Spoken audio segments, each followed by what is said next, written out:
Baik, Assalamualaikum warahmatullahi wabarakatuh. Waalaikumsalam. Perkenalkan, nama saya Amar Ageng Kurniawan, NPM 23130330002, dan saya sekarang sedang melakukan wawancara dengan Bapak Sugiono atau yang kerap disapa Mbah Giono untuk menanyakan tentang mitos dan legenda yang ada di Dusun Sidosari, Desa Sidomulyo ini. Tapi sebelum itu mungkin Mbah bisa menceritakan bagaimana transmigran ini datang ke sini, datang ke Desa Sidomulyo, Lampung Selatan.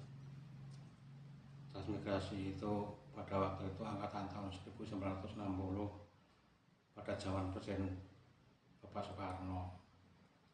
Sampai di sini bulan 6 1960.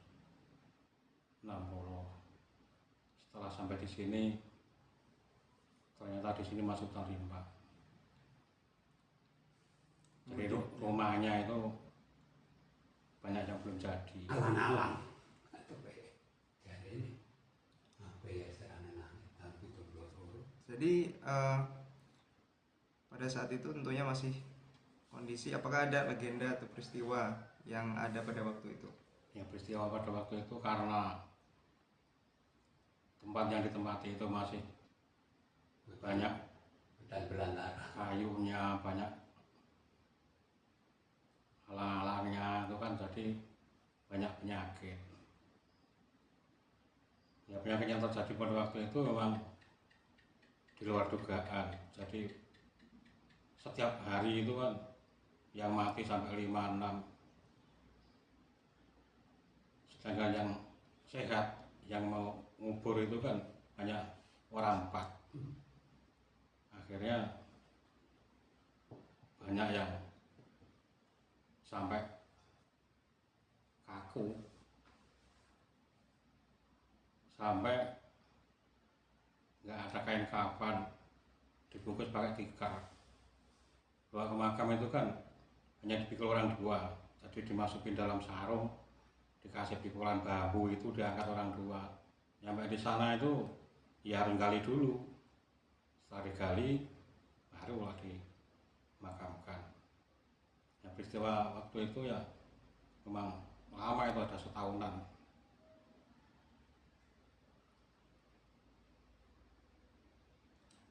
Kemudian apa yang membuat kejadian itu berakhir? Ya, akhirnya para kepala-kepala rombong itu kan musyawarah. Jadi akhirnya ada yang meninggal 2 orang di makam, yang satu kepalanya di utara, yang satu kepalanya di selatan. Setelah itu alhamdulillah reda kematian-kematian itu. Terus kemudian apakah ada mitos-mitos yang muncul setelah kejadian tersebut? Ya, mitos-mitosnya itu ya sebenarnya karena orang-orang itu memang pada zaman itu keimanannya itu masih kurang. Akhirnya kan orang jadi nyembah sama danyang. Danyang itu ya kalau bahas sekarang itu ya leluhur. Karena seperti itu, orang-orang katanya kalau nangkap wayang nggak ada penyakit seperti itu lagi. Ya, terjadilah itu setiap tahun nangkap wayang. Tapi lama-kelamaan wayang itu kan mahal, masyarakatnya nggak mampu. Akhirnya wayang itu terpaksa saya pribadi yang tidak menyetujui wayang itu. Setelah itu wayang ya nggak ada, kenyataannya ya nggak masalah apa-apa. Semua itu kan dalam perlindungan Allah. Jadi mitos-mitos itu berhasil istilahnya terbantahkan lah ya. Terbantahkan. Baik, mungkin seperti itu saja wawancara yang saya lakukan. Terima kasih banyak pada Mbah Giono. Ya, sama-sama. Dan saya tutup. Wassalamualaikum warahmatullahi wabarakatuh. Waalaikumsalam warahmatullahi wabarakatuh.